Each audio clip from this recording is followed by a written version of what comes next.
Welcome to Conversations in Integrative Medicine, sponsored by Natural Clinician and the Holt Institute of Medicine.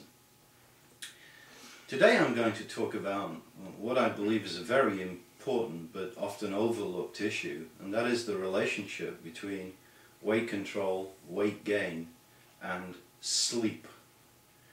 Now, we thought for years that the notion that people sleep too much, Rip Van Winkle, these tend to be people who are overweight, and in fact it's probably just the reverse, because what we're finding out in modern research is that sleep deprivation induces major neurohormonal changes. In fact, sleep deprivation is a stress response, and it may explain the relationship somewhat between stress, which interferes with sleep, and a variety of different diseases, and it may form a very important link in our understanding of the relationship between stress and disease states. So let's look at weight control and sleep.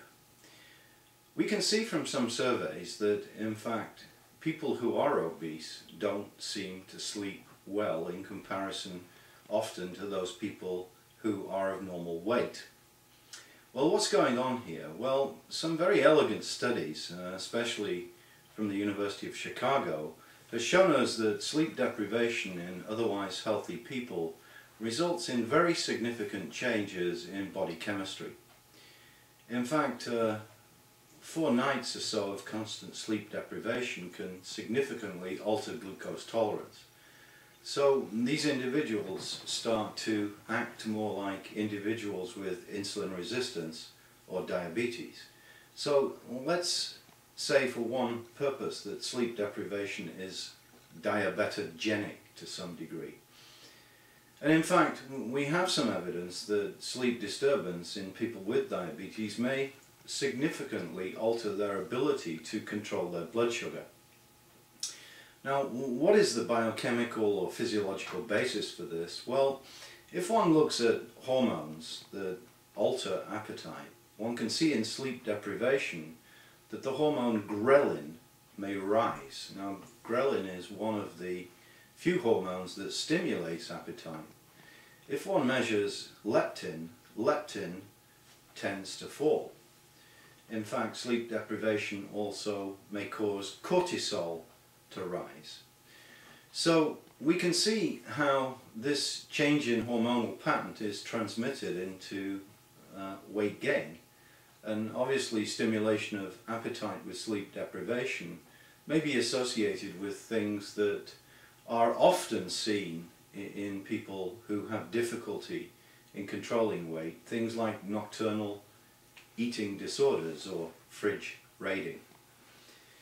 Now, so strong has this relationship become in the literature that in fact physicians are now suggesting that controlling sleep patterns is mandatory in assisting an individual in weight control. Arguably, it's mandatory in assisting an individual in dealing with a variety of disorders or chronic diseases. Now, we've seen these relationships between sleep deprivation and stress and childhood obesity. So it seems like there's a common factor here. And how do we deal with it?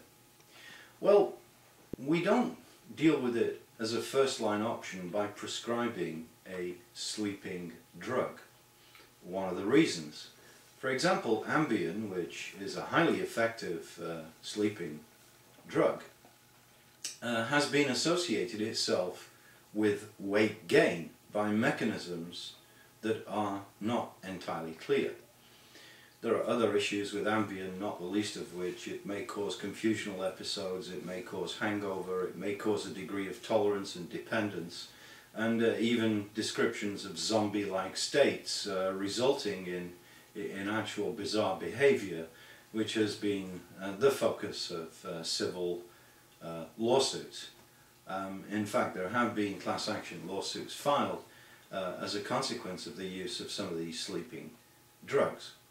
So the issues of tolerance are extremely important. The way to deal with sleep disturbance primarily is by behavioral therapy and change of lifestyle. And that involves a little bit of sleuthing on the part of the patient and the physician as to those factors that are interfering with sleep. And they may be very simple. They may be things like dietary factors, too much caffeine in the diet, unusual sources of caffeine such as chocolate or other foods that people don't recognize as caffeine containing. Obviously coffee drinking where it's very obvious caffeine exposure. So substance abuse itself can interfere with sleep. Cigarette smoking. And of course one can also see that some of these factors are really factors that promote insulin resistance. And insulin resistance is at the very basis of linking the factors that are present in metabolic syndrome X. So we can see sleep emerging in certainly one context as being very important, namely weight control. And let me just take a look at a transition in life that's commonly associated with weight gain. A good example is the menopause. In the menopause, not infrequently, women start to gain weight. Obviously there are many factors involved here, psychological upset, all kinds of different things resulting in altered eating patterns, perhaps changes in levels of exercise. All of these factors can contribute, but in the menopausal transition, one of the first things to go is sleep.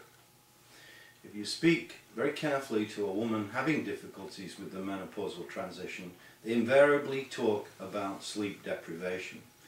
So again, an extremely important component here, rather than jumping to hormone therapy or other ways of controlling unpleasant symptoms in the menopause, the primary option here is to control sleep.